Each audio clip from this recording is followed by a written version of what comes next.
It's the Linemakers on Sporting News.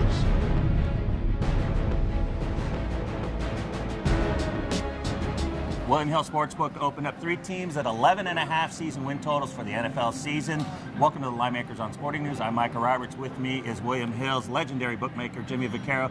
Jimmy, what kind of action have you seen since you opened these up in mid-May? Well, first of all, we found out that over the long haul, the season win props are the one that draws most attention for obvious reasons. First of all, people want to come and they want to root for their team. So even if you have a team such as a team that has no chance to win the Super Bowl, in the old days, you used to throw your $20 bill on them. Now, at least if you bet your team to go over that posted total, even though they can't win the Super Bowl, in a lot of people's minds, they have a chance to win your bet for you. So it's over 20 years now, and I can say that this thing has morphed into the biggest prop bet that we have, and I'm sure it's the same place you'd ask anybody in the state. Well, the thing that I've always seen, when I was booking these were always the ones I liked the least, just because the bettors always had an edge, and not necessarily because we had a bad number, but we had a bad number against the market on certain teams, and bettors had the advantage. And this is why, unlike we've had week 1 numbers up at several books for the last month or so since the NFL schedule come out,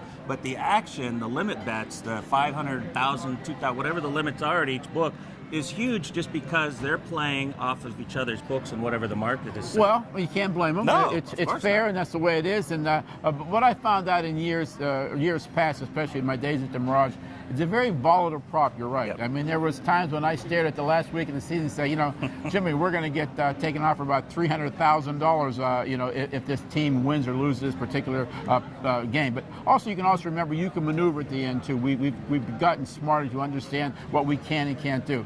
A tip, not a tip, but just a fact. We usually lose money on the teams that were bad last year, and we keep around the same win total, and the smart guys bet over, only thinking to themselves, it's an NFL team, they can't play as bad as they did the previous year. It's a pretty good, if you bet the bad teams the previous year and just bet them over, in the long run, you'll win money. Now, where we make most of our money are people betting the marquee teams over, thinking it's easy to get to 12 wins. And we have a few on there, but that's where we'll make our bread and butter. A couple of those teams won't get there. We're looking at the Patriots, Broncos, and 49ers, each set at 11.5. You've got under action on the 49ers, and that's kind of because the market was set Seahawks and 49ers both at 11 across the city.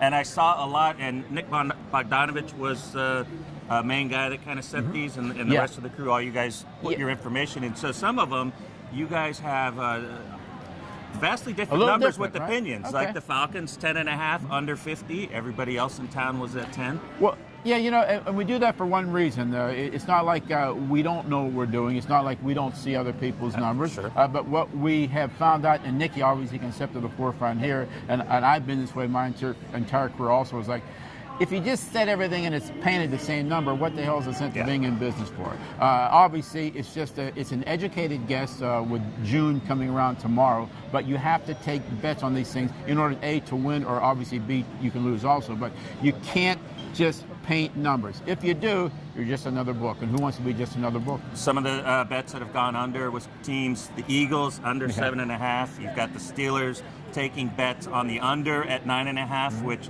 to me looks like a high number, but hey, I'm not in line betting it either. Well, what we're seeing, the Eagles are last year's Saints. They bet the Saints under because of the obvious problem that they had. The Eagles, new coach, Michael Vick, doesn't know what's going to happen. It looks like they might be the 3rd or 4th best team even in that division. So, some teams, Micah, no matter what you put up, you know where the play is going to come. You know Denver is going to play. We haven't, the next ticket we read on Denver under, it'll be the first ticket that we write.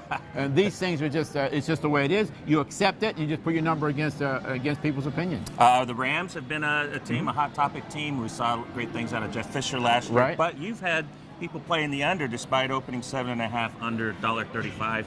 People have been under there. The Bills, 6.5 under $1.25. The Buffalo Bills are the Chicago Cubs of the football. It's the exact same thing. Every year you get money against Buffalo. I'll give you another little stat. I was talking to Nicky, not a stat, but just my opinion. If we go 6-10 or 7-9 with ATS, with teams like Denver and the New England Patriots, we'll win all the money in the world, because obviously every week is going to be one of those teams have to fall, and with the marquee value there, it's always these type of teams. So if there's any year, if you see a Patriot team or a Denver team go 6-10 against the spread, you'll see Jimmy with a brand new car. Other teams we have are the Colts, 8.5. Total set there at under $1.25. That's gone under. Yeah. With betting action Well, as well. but here's the theory behind that. Just again, my theory is like, first of all, we know that Andrew Luck had a wonderful year. The win total on them last year was 5.5. It's hard to jump 3 games, even though you played well.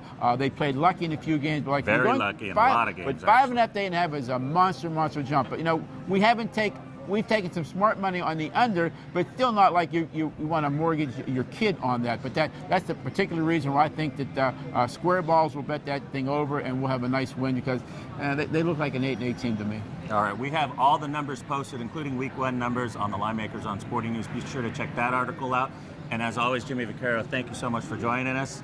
Bring a lot of class and legendary status to the broadcast. Thank you. Thank you very much, buddy.